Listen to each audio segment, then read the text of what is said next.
Put down that camera and strap in. It's time for a new episode of TOGCHAT Live. Get ready for 60 minutes of wall-to-wall photography, including photo news, tips, and your photography questions in real time, with answers from your host, Olympus Visionary Joe Edelman. Hey, happy Wednesday. How's everybody doing? Thank you for joining me for another live episode of TOGCHAT.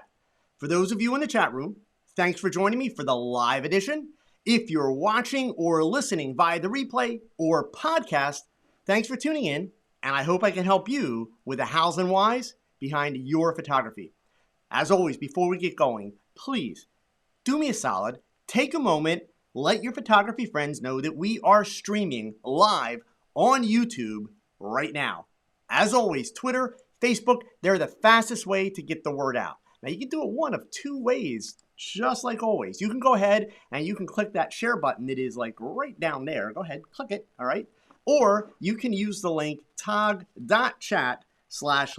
And I'm going to put that right there in the chat window for you so you can click on that and use that. And of course, we've got photographers tuning in from all over the world right now. Alvin's here from Virginia. I've got Cristiano from Brazil. Luis in Portugal. I've got, let's see here, Jean-Edward is in the Netherlands. I've got John from Watford, England. James all the way in Milford, Pennsylvania. We've got Steve out in Minnesota where it's really crazy cold. Gordon in Canada. That's awesome. It just is because I'm a geek. But please, check in, say hi. Let me know you're here. Let me know where you're watching from. And most importantly, get your questions in. We've got 60 minutes. I will do everything I can to answer them all before we sign off. Okay? So, first,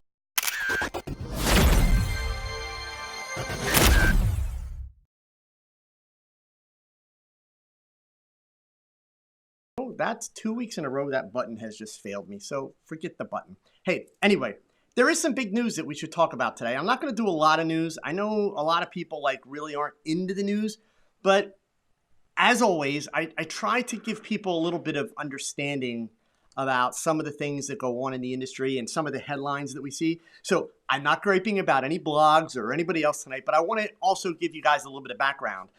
It was announced today, but it's been rumored for a little while now, that PDN, the magazine Photo District News, is basically shutting down.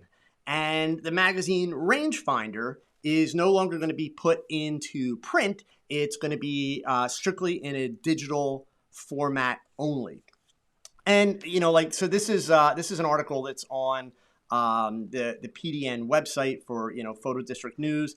And interestingly enough, if you scroll down to the bottom of the article, people are basically, really bummed about it. There were articles about this in the photo blogs, announcing it. And there's been kind of some rumors about it for a little while. But I want to give you guys just a little bit of kind of background information on this because honestly, I'm disappointed. I'm disappointed that any time that something in our industry fails, but this isn't nearly as big a loss as a lot of people perceive it to be. So, excuse me, I'm going to read from some notes here because I want to get the facts straight. So, PDN, it was originally founded in 1984, so it's 40 years old at this point. And it was founded by a gentleman named Carl Pugh, who was a photographer's assistant, and he was looking for more ways to network and more ways to advertise his services, etc. So one thing led to another. PDN happened. In 1983, PDN started Photo Expo in New York. And then in 84, Pugh sold PDN and the Expo to Adweek. And then somewhere down the road, Adweek either morphed into or sold it to Emerald Expositions, which is who owns it now and who runs Photo Plus in New York City and the upcoming WPPI in Las Vegas. So why would I say that it's actually not as devastating as we think? Look, if you were a person that routinely liked the format of these magazines and that's where you went to get information and news and articles about new gear and that, sure, then that's a bummer that it's gone. But you need to understand that a lot of the content that went into magazines like PDN and Rangefinder, it's paid content. It's basically advertorial, okay? Understand that, yes, this started from the photography world. Emerald Expositions, if you Google them, Emerald, like, the ruby slippers, all that stuff, Wizard of Oz, emeralds, okay? If you Google it, you'll realize they're just a trade show company. That's what they are. They're one of the biggest in the world. They put on trade shows in lots of different categories. So it's great that they've kind of built this whole community around these two trade shows, but obviously they're about making money. And the harsh reality that we are struggling with, and this is the part that I'm more concerned with for the industry, the trade shows are struggling. They really, really are. WPPI is coming up in a few weeks, 25th, 26th, 27th of February. And as it stands right now, only 2 camera manufacturers are going to be at that show. Only 2. Do the simple math, guys. There's a lot more than 2 camera manufacturers. And it's Canon and Nikon. That's it as it stands now. A lot of vendors have pulled out. The shows are just getting too expensive. And they're not drawing a big enough crowd. So yes, definitely a bummer to see something like this go away. Anytime you have a resource, anytime you have something that supports and promotes the industry, that's a bummer. But, there's other great resources out there. And you folks hear me talk about the idea of evolution quite a bit. The world evolves, right? And as the industry evolves, we have these things called photo blogs, which we didn't have in 1983 and 1984 when this thing got started. And the blogs now are really the go-to resource. And what we have to hope, sincerely we have to hope, is that the blogs don't adopt this type of a business model where a lot of what goes into blogs is advertorial, because certainly we don't want that to happen, right? We want legit news and reviews, etc. So I just wanted to give a little bit of background, on how a lot of that works. For those of you that may be seeing it, because we do get a lot of, oh my God, the sky is falling, in our industry. But the good news is the sky's not falling. It's evolution. It really is. And it's time for change. And if this helps shore up Emerald Expositions in terms of being able to provide us with great trade shows, then, I'm all for that. Okay. All right. So a couple quick reminders, and then we're going to dive into the questions here because I've got some really, really good ones tonight. In fact, let me switch this screen over here really quick, and I'm going to take it back to the web browser. So we're like 12 days away. In fact, on the website here, it says how many days exactly? It says 12 days, 14 hours, 51 minutes, and 44 seconds. So you're running out of time. Register for this, gang. This is the B&H Depth of Field Conference. It's held at the New Yorker Hotel in Manhattan, New York. It is February 11th and 12th. And the great part is, I don't care where you are in the world, you can attend. So if you are able to be in New York and attend in person, it is free to attend. Just click on the Register Now button. And I'm going to share the link with you guys here in just a second. If you can't make it to New York and make it to the New Yorker Hotel, that's okay. Not a problem. You want to go ahead and you want to register for the live stream that you see right here. And you will have firsthand access as the talks are being done live. And I got to tell you, I'm honestly kind of really overwhelmed in the fact that the 2 keynote speakers, Mr. Greg Gorman, Mr. Mick Rock, 2 icons in the industry. And if you don't know who these photographers are, you should Google them, check them out.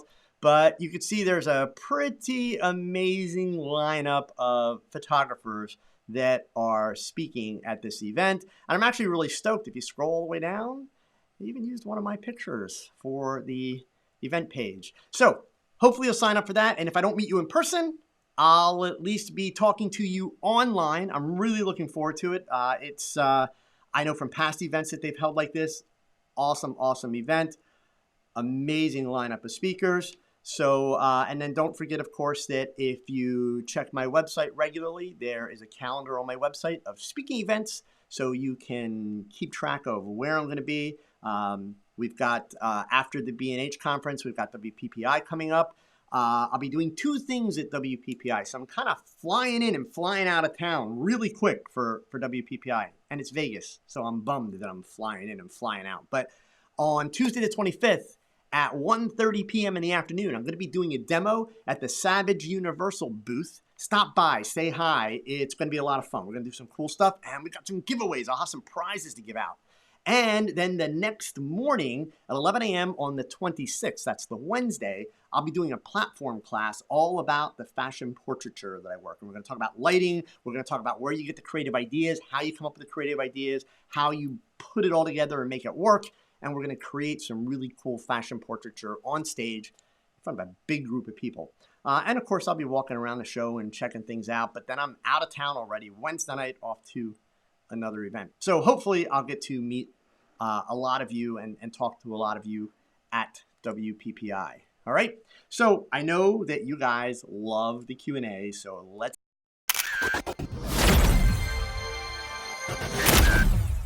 All right. I got some really, really good stuff lined up this week. Keep putting your questions in the chat window. I will do my best to get to all of them. I posted a thread in my Facebook group today. And by the way, if you are not a member of my Facebook group and you're watching TOGCHAT, what are you waiting for? Come on, you need to get on board here. So let me share the link for the Facebook group. It is not your normal Facebook group, okay? Nope, it's just not. So let's put that in there. But I shared a link in there, and I shared a question there. And the question was simply, photographers, how can I help you? How can I help you improve your photography? I decided to try this and do this a little bit differently because frequently what happens is I start TOGCHAT and I say, hey, what do you want me to talk about? What questions do you have? And people are like, I don't know. And I'm not going to lie to you, that kind of drives me crazy because if you're here and you are going to watch me for an hour, hopefully there's something that you feel that you can learn or want to learn or need to learn. And I want to be able to help you with that, right? So I thought we'll try this differently. And the great part of it is we got some really, really good questions. And by the way, really quick, I forgot something. So let me show you guys this real fast. I'm going to put a link here in the chat window. This is a link to, let me just get rid of the stuff that we don't need here, to a podcast that I did just this past week. You guys, if you want to hear, if you like hearing me and my thoughts on where the industry's going and all that kind of stuff, you might want to check this out. It's called the PhotoFacts Podcast. The two guys that do it, Robert Trawick, Jim Felder, two crazy guys who are crazy awesome and crazy good photographers. They're based in Oklahoma. So we got a little bit of that Southern boy thing going on there, right? But they're a lot of fun. It's just kind of this very low-key podcast, which is really just conversations amongst friends. But always having a great time talking to these guys and, being able to just talk about the industry and what's going on. So you might want to check that out. I put the link there in the chat window for you. So a couple questions that came in early. Okay, the first one here, let me go ahead and turn this on so you guys can see it. From Lewis Root, how to become more confident in your abilities, both creative and technical. So Lewis, actually, this is something that I talk about a lot, but honestly, it's kind of a really simple answer. Simple in the sense that there's really not a lot that I have to explain. Not simple in the sense that you just have to put in the work. The way you become more confident is, number one, practice. Practice. Number two, embrace failure. Because as a photographer and as a creative, if you are not actively looking to try things that you've never tried before and ultimately fail doing them, and then ultimately learning to solve problems, you are simply not going to grow. It just doesn't work otherwise. So I recently, let's see here. I recently posted a video, and let me get this one up here for you. I'll get you guys a link. It's simply called Don't Be Afraid to Suck, okay? And Lewis, I would, let's see here. Put that in there. I would encourage you, Lewis, watch that video about don't be afraid to suck. And I mean it sincerely. It's about an hour long, but it is, it's something that if you are just frustrated with your work, because when I read a question like yours, Lewis, I have kind of one or two thoughts that go through my mind about you. And obviously I don't know you, so I don't want to make any assumptions, but at least if I use statistics and the amount of, photographers that I talk to, I find it's either kind of frustration because things aren't happening fast enough for you, or oftentimes it's simply anxiety, afraid of failure, fear of failure, fear of putting yourself out there and being judged and people not liking your work. The first one is a matter of realizing that unfortunately there are shortcuts, right? You've just got to put in the time and put in the effort. The second one, there's two layers to that. The old school thinking from my generation would just say, hey, suck it up and deal with it and understand if you're going to be a photographer, you're going to have to put yourself out there, and some people will love it and some people will hate it. I fully understand that life's not always that easy, right? So, a lot of it is actually not about the photography then. It's really about learning how to deal with your anxieties and your fears. But bottom line, Lewis, remember one thing. As you work to improve your technical abilities and to improve your creativity, always remember why you picked up your camera for the very first time. Never forget the why. And I promise you, if you keep that top of mind always, the process does become easier. Okay? Watch that video. Don't be afraid to suck, and you'll find that will help you a lot. Ajax, man, thank you for the super chat. Wow. So we got to stop this here, and we got to deal with this. So this is a big super chat here. Ajax, I appreciate this. Let me turn off that other question there. Whoops, and I turned off the wrong one. Let's put Ajax back on. There we go. Cool. His question is, emoting a look of subtle laughter for some may translate to looking awkward if they're perfectly comfortable in front of the camera. What's your method for getting that look from them without them feeling like they're being coached? Okay, so there's a bunch of layers to this, Ajax. If I'm working with a model, now, let's stop there for a second because we have to give this some context, right? And this is something that I think all of you, at least, and maybe you're not worried about trying to get somebody to laugh on camera, but the concept behind what I'm about to explain here is something that you really do need to understand in terms of directing subjects, right? Working with a model, you are working with someone who is presumably comfortable in front of the camera, who is at least chosen to be in front of the camera, wants to be in front of the camera, and whose job, if they're serious about modeling, their job is to essentially be an actress or actor to be able to emote. So it's something that they need to do. So instructing them is a little different, meaning one, you would hope that they can do it. Now, if they're new or they're just an amateur model, they may not be able to do it, but hopefully they are willing to try things.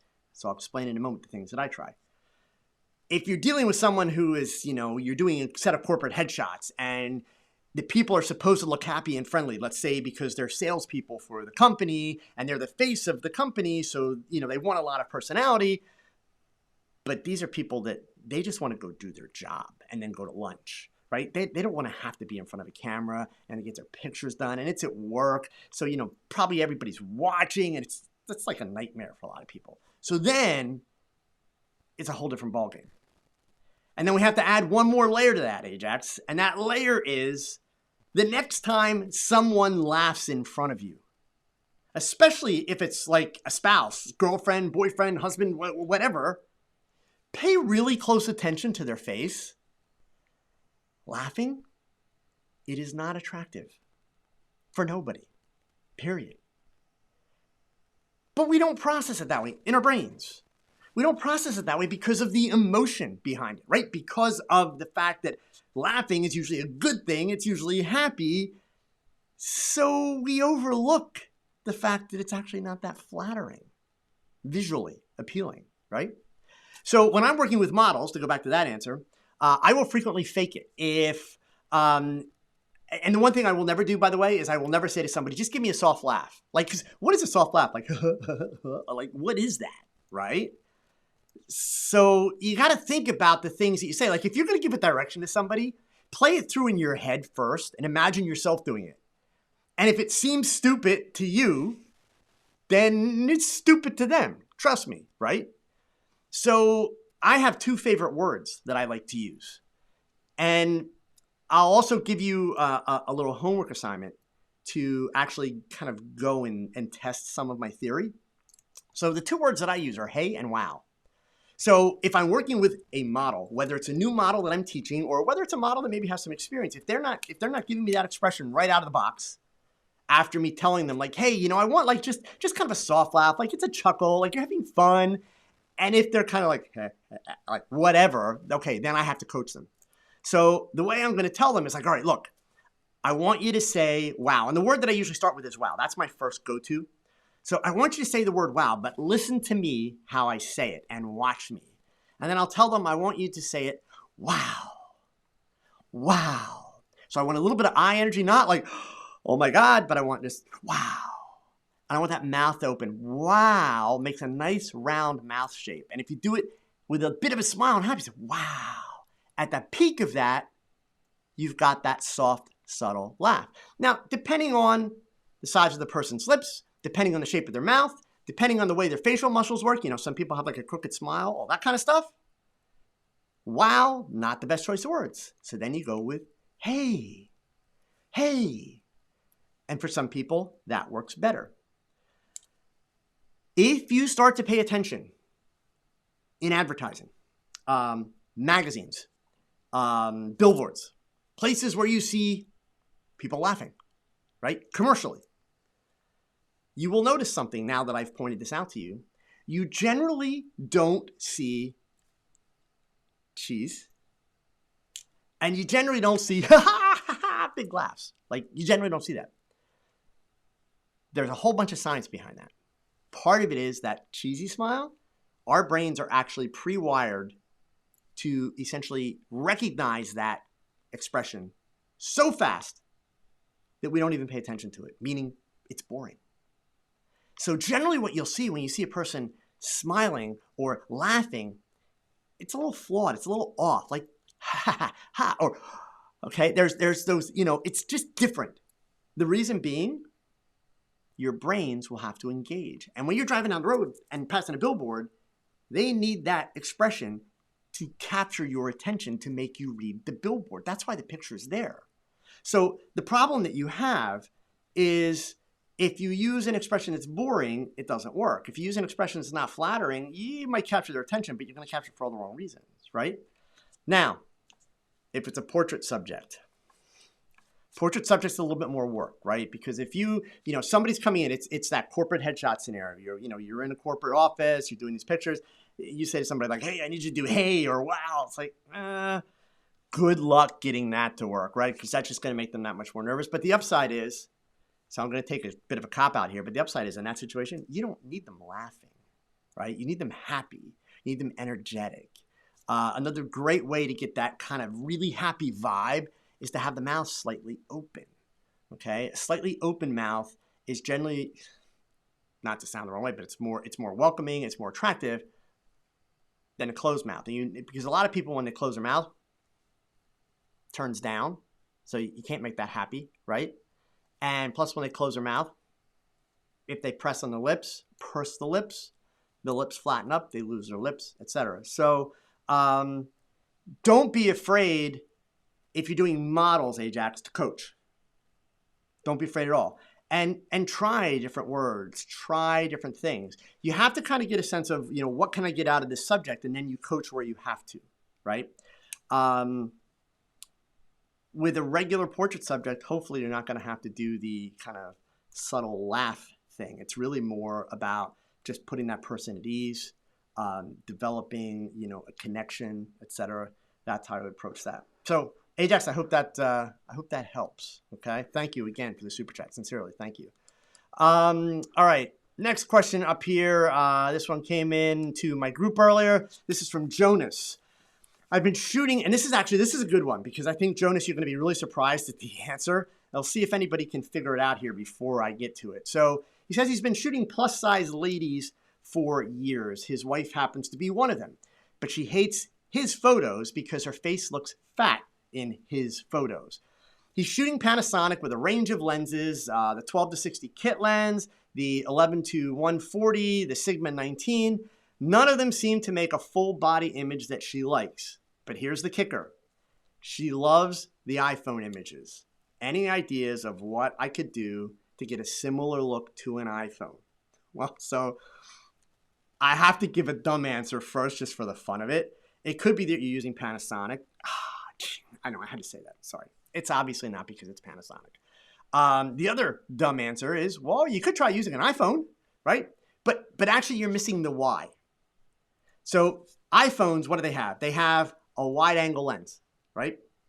Because I'm sure that the pictures that are being taken of her with the iPhone are not with the telephoto lens. They're being taken with a wide angle lens. So what do? When we go to photograph a person, we tilt the camera down.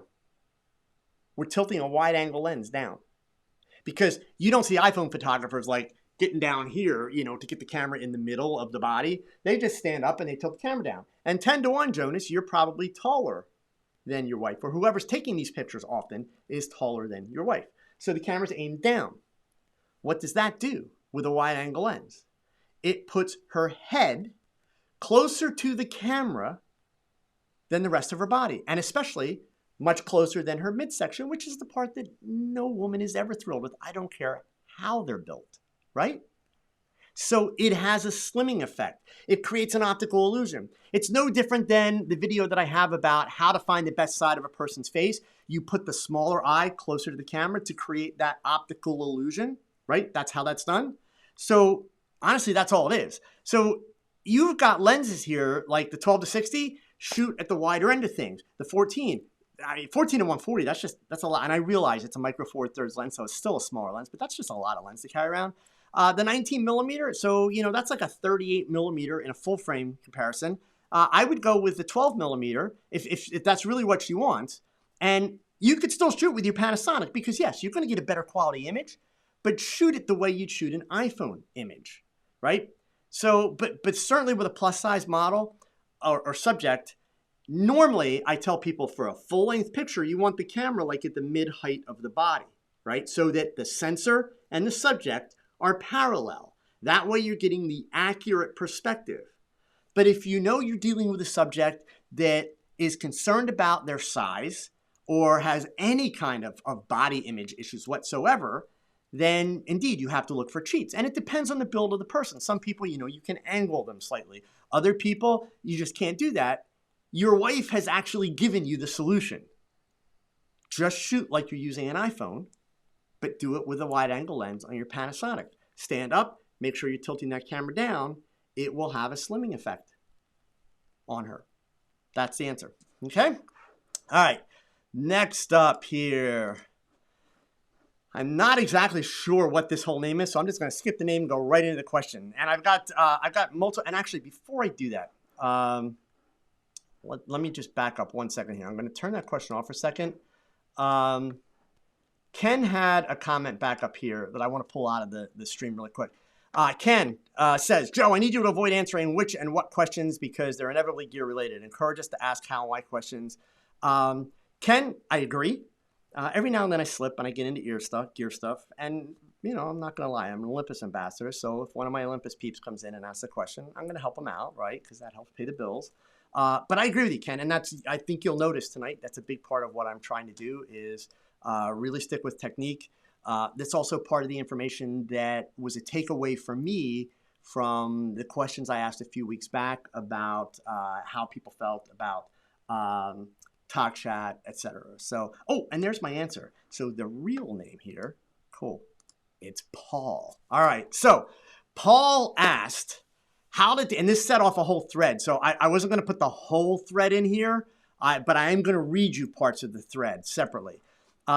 His question was how to deal with unreliable clients and last-minute cancellations. As a business, even though you've put time into scouting locations and doing absolutely everything to prepare for a shoot, studio and location-based, primarily on the TFP side. So this started a whole thread, and Paul provided more information. So if you will bear with me here, I'm going to read it so that I can give you all the details because there are a couple people that weighed in on this, and I'm not going to read everybody's responses because I don't want to call people out but I can help out a bit here, all right?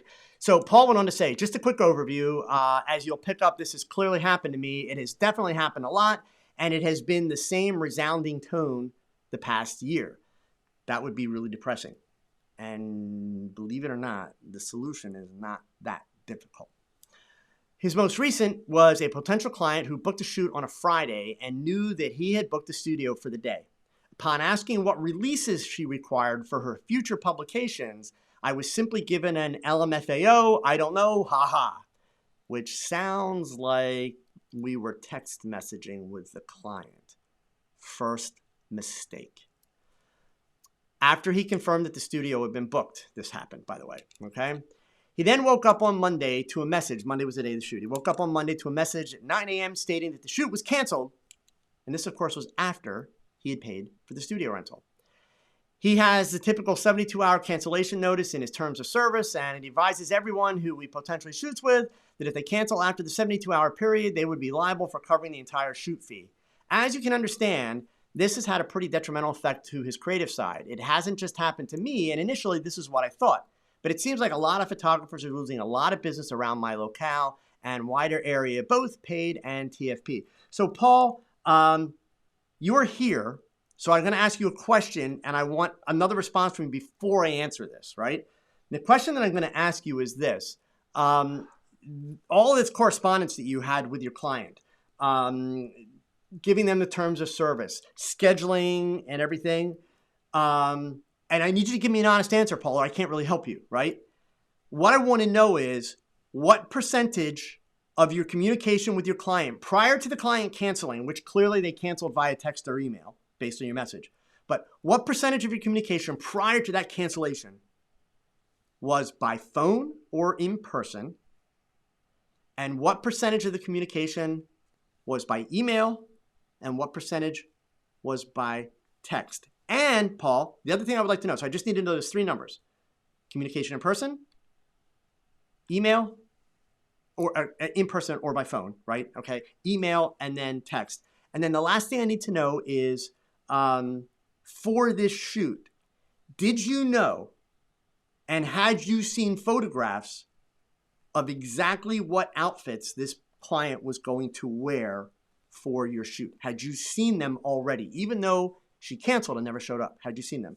So please let me know that, and we will come back to Paul's question because I don't want to make a lot of assumptions. I'm pretty sure I could make the assumptions to be right, but Paul's taking the time to give me a lot of information here, so I want to see if I can actually, make sure that we're tailoring this to what he's dealing with. So Paul, give me some extra info there, all right? So from John, how do you define a genre of portraiture? I don't know if I should call my portfolio headshots, commercial, creative, or something entirely different. First thing I would say to you, John, is don't ask. Meaning, what do you think they are? Go from there. If we were to scour the web right now, if I started Googling photographers in various cities, etc., and typed in like headshot photographers and then portrait photographers, we'd find portrait photographers with headshots and headshot photographers with portraits, and we'd find headshot photographers and portrait photographers with full-length fashion pictures and all kind of stuff.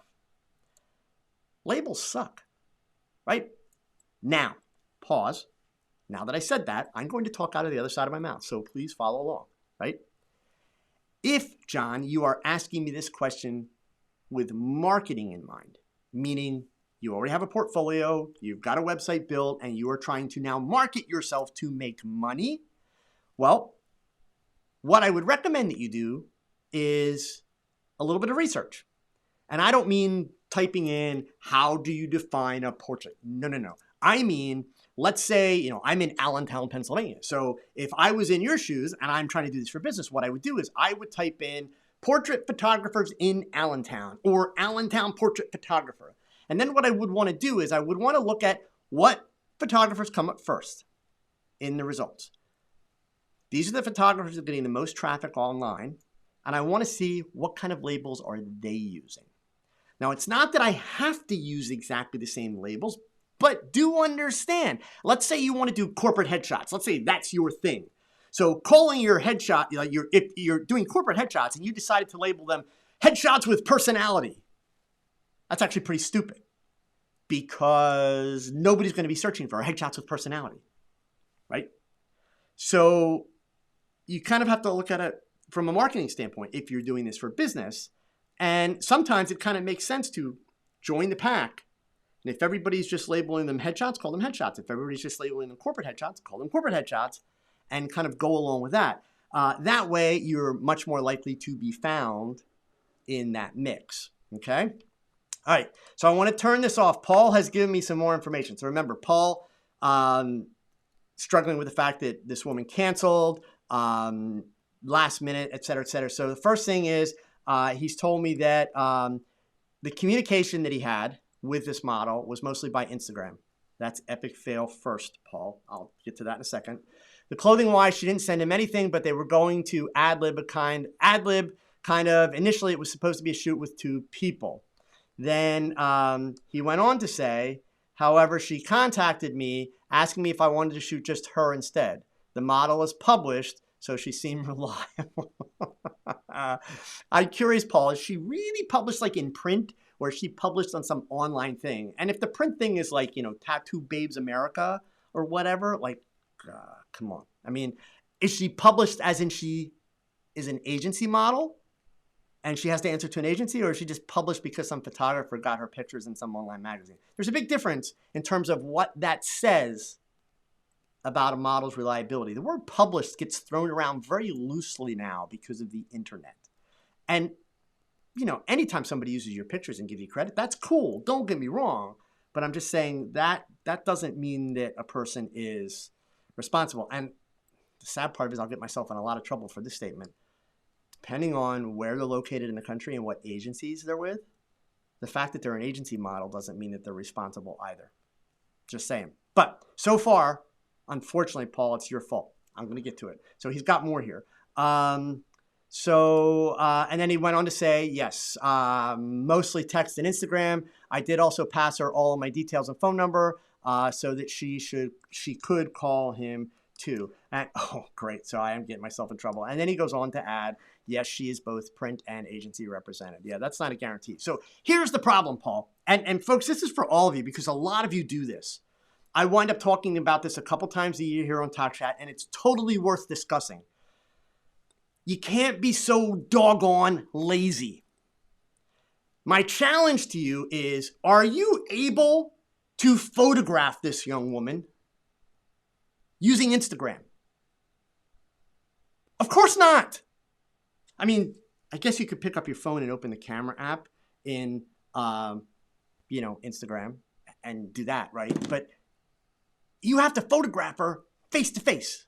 You have to talk to her. You have to communicate with her. You have to, interact. I love technology. There's a video coming out tomorrow. You guys have been begging me to do a video about my YouTube setup, so you're going to see it tomorrow. It's dropping tomorrow, okay? It's not a Hows and Wise video, so for those of you that want Hows and Wise, I apologize, but I've had tons of people asking about this. So I'm all about technology, like hardcore.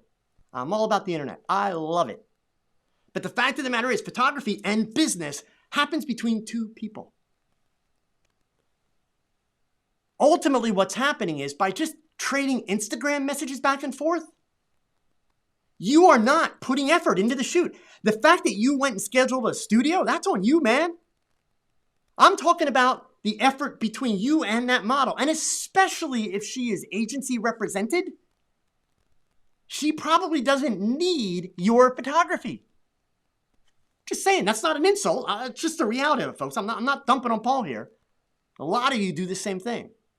So, it's like, send a couple messages back and forth. Yeah, I want to shoot. Hey, awesome. How about Saturday, 1 o'clock? Okay, cool. Yeah, bring a bunch of stuff. We'll figure it out. We'll just ad-lib it. Great pictures are not ad-libbed. If you work hard enough, if you bust your, enough, every now and then you get lucky and you ad-lib something. But you are not going to develop skills and you are not going to build a portfolio ad-libbing. That's just, let's go hang out. Because that's basically what you're saying, right? So, and I've explained this before. I've never had a model, ever had a model cancel on me. And Paul, by the way, I was tempted to contact the agency about it. However, I thought it was a bit of It would have been. I'm really glad you didn't. Okay? Because that's not fair to the girl. I'm sorry. It's on you. All right? But Paul, don't feel bad, because probably about 60% of the people watching this show right now that shoot models do the exact same thing you're doing. Right? I have never had a model cancel on me. Guys, I travel all over the country. So many of you have met me. You have been to dealer events that I've done for Olympus. And I have models there. I book the models. From Allentown, Pennsylvania. I book models in Sacramento. I book models in Texas. I book models in Chicago, St. Louis, Boston. Wherever I go, I book the models. And guess what? They show up. Now, in part, because they're getting paid, but only a little bit. So it's not like any of them are getting rich by these events. But from the minute they first contact me, I make them fill out an application online so that I have some information about them. And so I know what kind of photography they are interested in doing, right? Or modeling they're interested in doing, excuse me. And I even asked, like on the form, why do you want to work with me? Because I want to know, right? Then I tell them, we need to talk by phone. And I get on the phone. Sometimes I'll spend a whole hour. I try not to, but you know me, I yap, right? Usually about 15 to 20 minutes. And I'll ask them about them, right out of the box. Say, hey, tell me about yourself. What are you trying to do with modeling? Is it just for fun? Are you trying to build a career? Now I have a sense of how serious the girl is and how motivated she is based on where she's going with it. And I will make it a point then to tell her about me and the kind of work I do and what my interest is in her. She's hearing that out of my mouth. Then I'll discuss a date and a time. And then after I do that date and time, I will tell her first on the phone while we're doing the date and time. I will tell her, okay, when we hang up the phone, I'm going to send you an email. It's going to be a pretty long email, so please make sure you read it carefully. In the email, it will confirm the date and time. It will have an address to my studio, my phone number so you can put it in your phone, and it will have a bunch of prep information, like how I want her to prep for the shoot. And I will tell her what kind of outfits I want.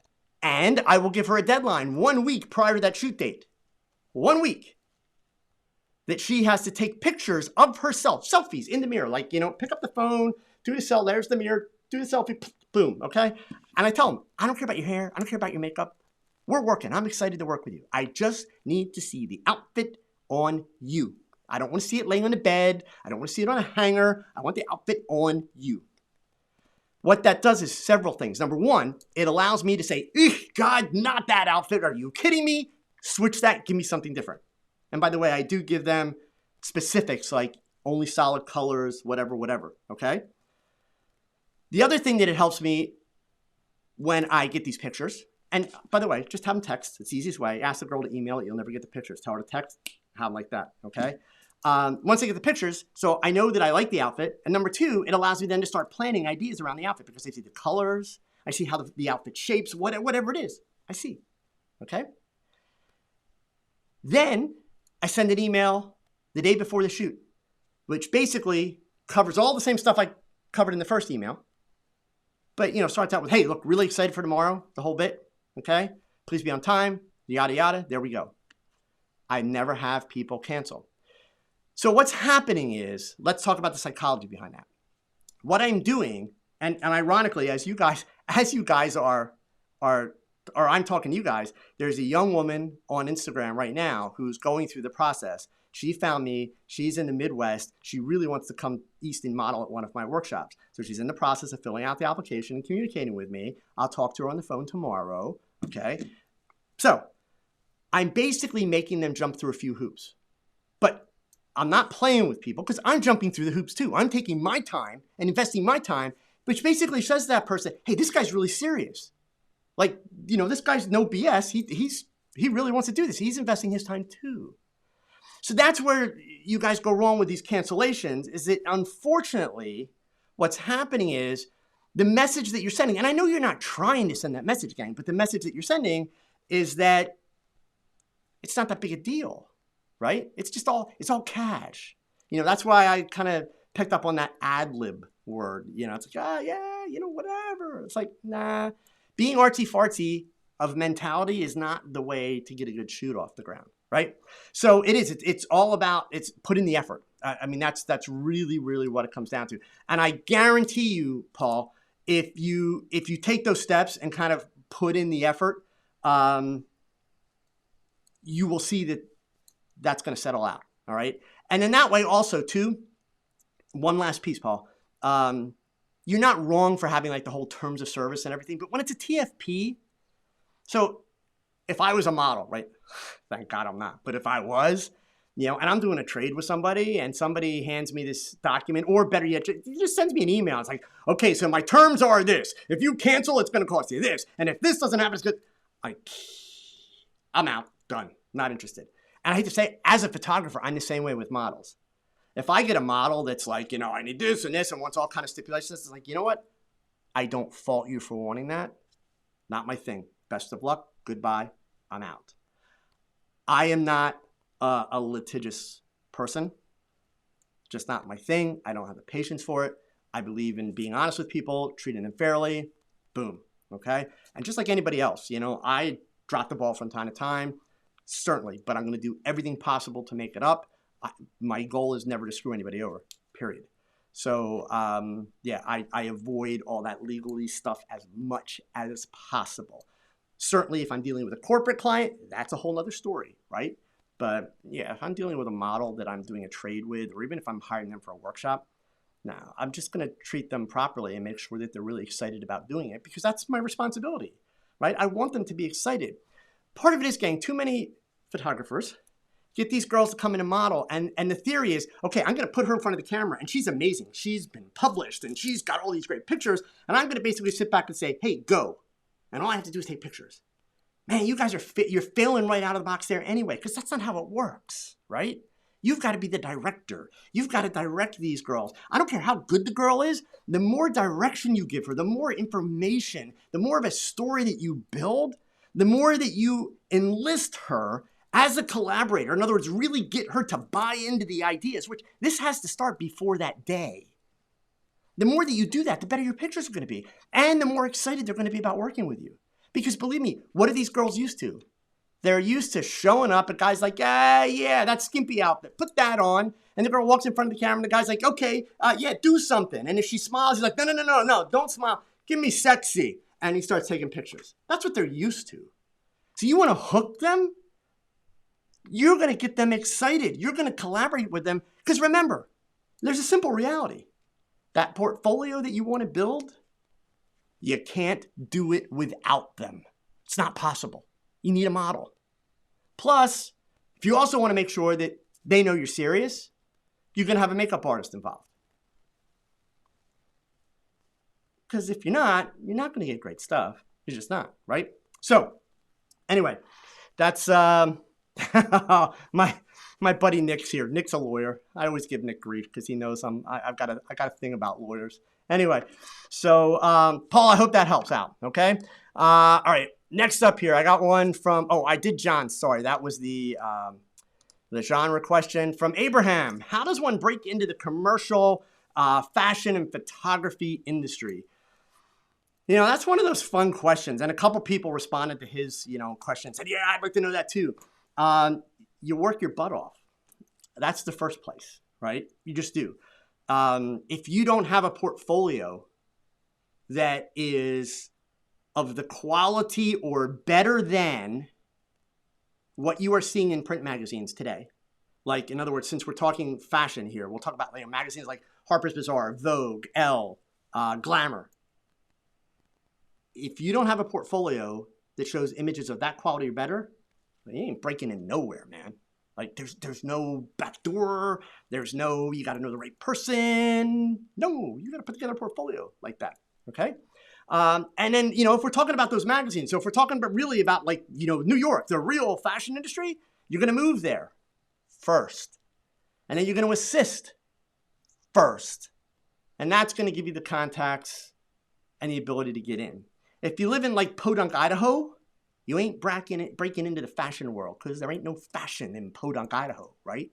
So you also have to be realistic about where you are. But it starts with build a portfolio and build a skill set. And it's got to be amazing. And then what you do, if you don't have those kind of contacts, is you start earning some money where you're at. And then what I advise people to do, which is actually one of the greatest things that helped me when I started this YouTube experience and teaching full time, I signed up for 1 year. I did it for 1 year. And I've actually continued it because it's paid off. But I signed up for 1 year for LinkedIn Premium. It's like 500 and some bucks a year. Not cheap, right? So, but with LinkedIn Premium, you get access to everyone. So if there's a magazine and you want to find the editors, type in that magazine, and anybody that works at that company that has a LinkedIn profile shows up. And it's a great way for finding contact information for people. Another thing that photographers in New York will do, in fact, Lindsay Adler talks about this quite a bit. Still, photographers today, the upper echelon photographers still do this. They buy mailing lists that are curated, mailing lists that cost several $1,000s. But those mailing lists have direct contact information to the art directors, the photography editors, the buyers at all of these magazines and fashion houses. So it's guaranteed to be up to date and current information when you buy these lists. So obviously that's a very, very big, expenditure. You better have not just a portfolio at that point, but you better have some collateral to leave, meaning smaller portfolios or some type of a promotional piece that you are going to leave behind for them and send to them. So that's like really, really down the road. And Abram, I'm not familiar with your work, but most people that would be watching me that are asking that question, really the key to getting it going is actually building a portfolio. So it's just still a lot more shooting. And being honest with yourself when you look at that portfolio. If your work is not as good as, if not better than what's in those print magazines, you're not ready, you're not there. So it would actually be foolish to contact those editors and buyers because you're going to make a bad first impression, right? All right, Stefan, aside from business, talk about building a team. I'd like to have a model, makeup artist, stylist for concept shoots once a month, okay? So there's a couple things that come to mind here, Stefan. First of all, once a month is not very often to shoot, man. Just saying. So I'm not so sure about that. But basically, I'm going to point you, let me switch my screen over here. I'm going to point you to 2 videos that are on my YouTube channel. Let me pull the question out there really quick. When you go to the YouTube channel, I'll give you guys the links for them here as well. But when you go to the YouTube channel, you don't do the search up top. You do that little magnifying glass. And I'm going to type in the phrase makeup artist. And these 2 videos, Stefan, as you watch these, I'll grab the links here and give them to you. You could basically, every time I say the word makeup artist, you could translate that to be stylist, and it's going to be the same kind of criteria. I also talk about the fact in these videos that on my website, and I'll show you guys that in just a second, I have a directory. So if you visit my website, joeedelman.com, at the top of every page, there's a link that says resources for models. And this is actually a great resource for photographers. So a lot of you that are working with models, you really ought to consider reading a lot of what's in here, okay? So the first things first, a lot of great articles about what goes in a modeling portfolio, how to contact agencies, all that. So if you want to help a model out, send them here. Okay, it's copyrighted information. You stick it on your website, I'll know. Just saying. But here's what you want to do. If you're looking for a makeup artist, Stefan, start here. Whatever state you're in, you pick a state. Let's say if you're in Pennsylvania like I am, you scroll down, you find Pennsylvania, you click on that link, and up is going to come a directory listing. You can go through it by city, pick the city, or you can just scroll through, and you will find makeup artists. Now, how do they get onto this listing? Many of them, like these ones in Pennsylvania, many of I've worked with at some point. Others I've worked with as I've traveled the country doing events, dealer events and things like that for Olympus.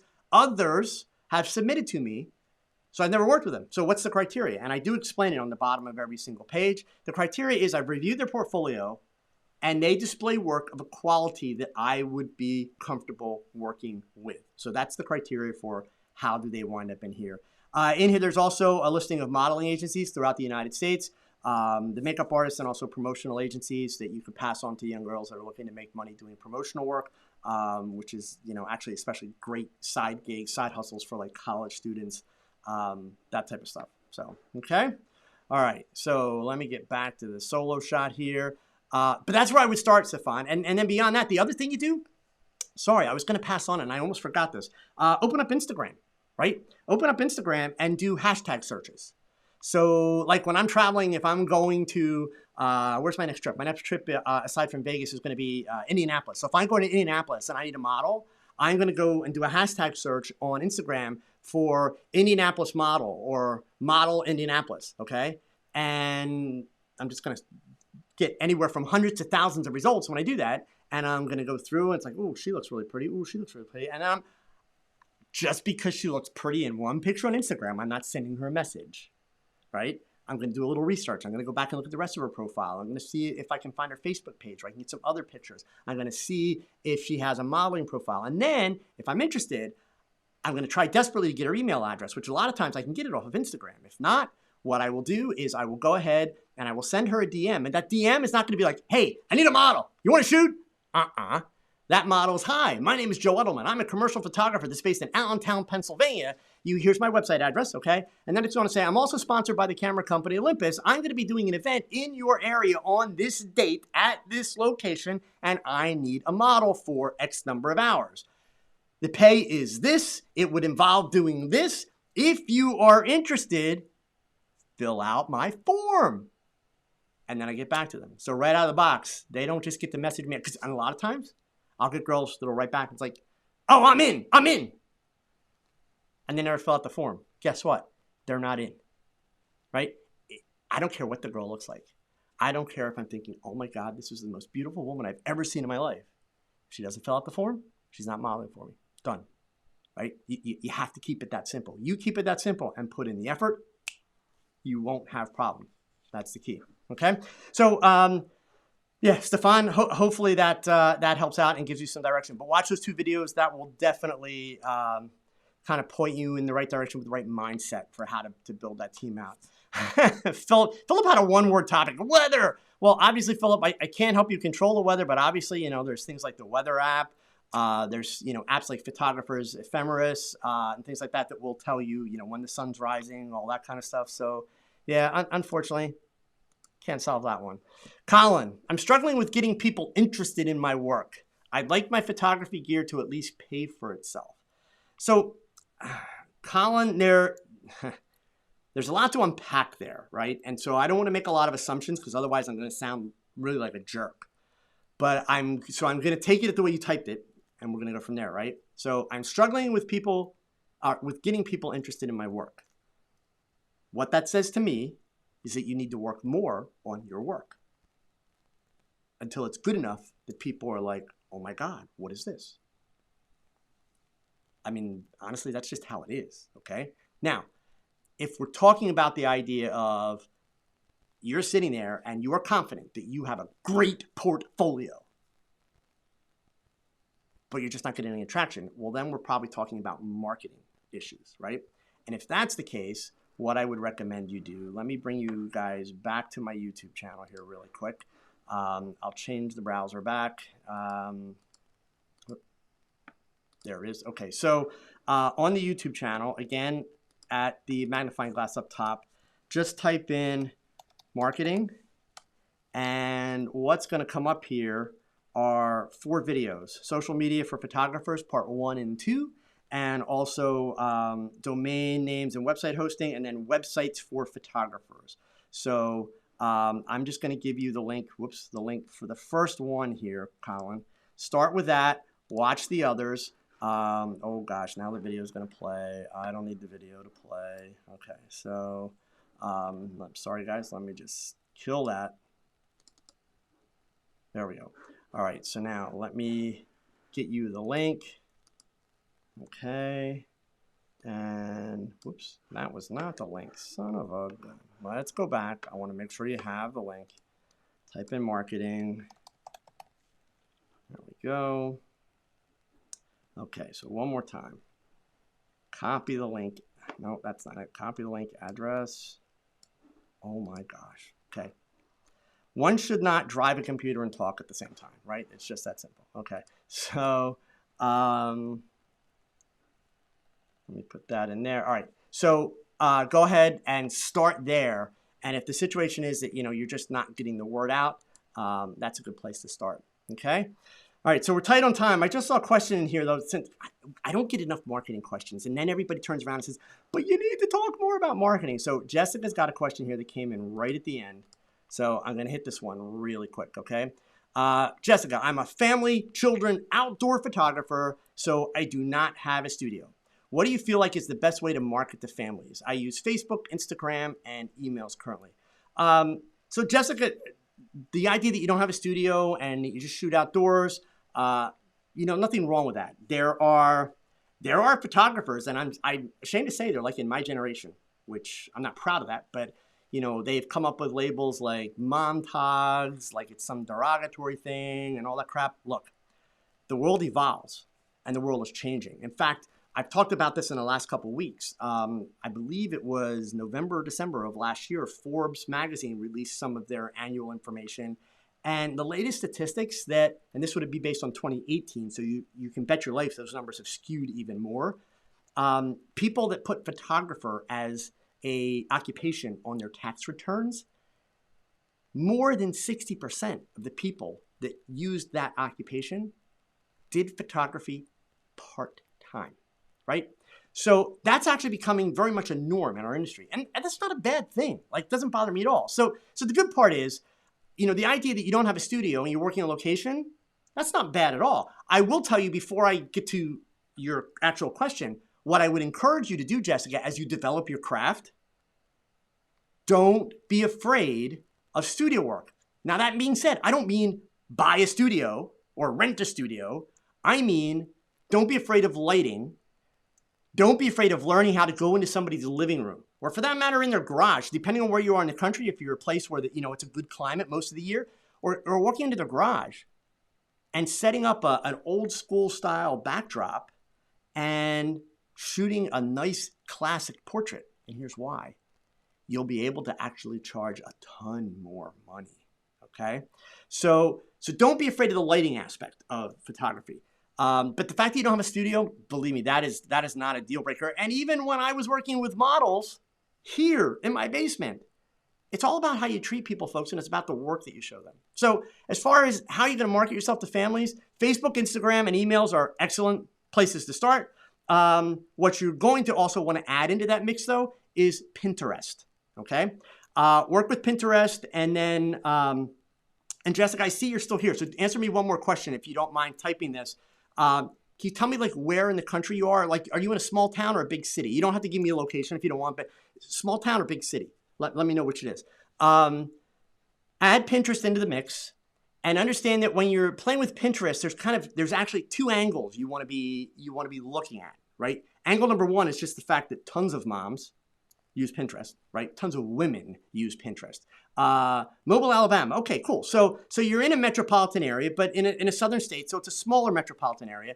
The other benefit is, well, I'm sorry, let me finish Pinterest. I'm all over the place. My bad. The other piece of Pinterest is home decor. Interior designers are really, really big on Pinterest. So what you want to do sometimes is you want to take your best shots and go out to a stock photo website like depositphotos.com or iStockPhoto or Shutterstock, or actually dreamstime.com is another one where you can get really inexpensive images and get an image of like a nice interior fireplace wall or interior wall with a big picture on the mantle, okay? And you want to create a template. Go into Photoshop, cut that picture out, and then you're going to put your picture in it. And you want to make sure that when you're posting some of your pictures on Pinterest, don't just post the picture, but show it in a setting. Show people how cool it will look when it's blown up to a big print, okay? If you go to a website, Envato, ENVATO.com, it's a membership thing, so it's a little bit more expensive, but they have a graphics division. They have several different things. They do sound and audio and video, but they have a graphics division where they create templates for things like that. There's another company called Placeit.net. If you ever want to do like pictures on t-shirts, they have tons of like t-shirt templates where you just drop your picture in and poof, it's on a t-shirt. They also may have home interiors now. I haven't looked there recently, but make sure that you're showing some of your work off in that context. Really important. And then given that you're in kind of a smaller market, but still a big city, it's a little like in small towns, it's really easy to get traction because part of it is just making sure you're participating in the community, right? Going to kids' events, just talking to people, getting to know people. So if you're in like a small suburb of Mobile and you're like, you're just right outside the city, then definitely make sure you're participating in local events. Have your camera with you a lot. Take snapshots. If your kids are going to the event, go to the event and take pictures, but make sure that you're taking pictures of the other kids too. Okay. And, it's ironic. I have 2 grandkids now. I've got the one who's almost 6, another one who's going to turn 2 this year. And so I go out and I take pictures like of Little League and karate and all this stuff. And I wind up getting pictures of all the other kids. So I give those pictures to my son and I tell him, like, feel free, share them with, the other parents. When my oldest grandkid had his birthday party, they had a big bounce house in their backyard this year. All the neighborhood kids were there and kids from his school. So I took pictures of all the kids the whole time they were playing. And the parents loved them. And then sure enough, my son's calling me. It's like, hey, I know what you're going to tell me, but I promised I would ask. These folks really want to get some pictures of the family done or the kids done. Like, would you do them? I'm like, no, done. Not anymore. Not my thing. But it works, right? It simply works. So it's like showing a little bit of goodwill just by sharing. And what you're doing is you're sharing your passion for your photography. It doesn't always have to be about making money, right? The way you're going to make money is a lot of goodwill will pay off. It really, really does. So, Facebook, Instagram, exactly what you're doing.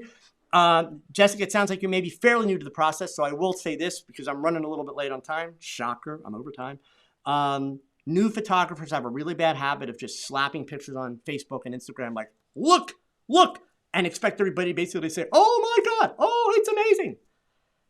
Marketing on Facebook and Instagram, it's not about feeding your ego, folks. It's not. When you post those pictures, if you're not putting words, lots of words, you are wasting your time. Because what you're doing the social equivalent of shouting. It's like you were at a cocktail party and you walk across the room and you walk up to somebody and you go, and you hold the phone in their face like they're supposed to be like, oh my God. That's literally what you're doing when you just stick a picture on social media. Like, why should anybody else care about your pictures, folks? So, especially for the kind of work you're doing, Jessica, when you post a picture, you need to show your passion. And folks, when I say about showing your passion, I don't mean say, I'm really passionate. No. But like, let's say you photograph a family that's got 2 little girls, right? So you're going to talk about, I had the honor of spending the afternoon with so-and-so and so-and-so and their 2 little daughters. These little girls were the most amazing little girls I have ever been with. This one was so full of energy and she was so fun. And this one was really shy, but she came around. And look at these pictures we got. And you don't just post one then, post a couple shots. And make sure that you include bad ones. I don't mean bad exposure, bad focus. But I mean ones where like, one little kid's like upside down with her diaper sticking up in the air, whatever, okay? But just fun and the parents are laughing. Do that kind of stuff on purpose. Because if you do that kind of stuff on purpose, you'd be amazed how many times the family will buy that stuff, right?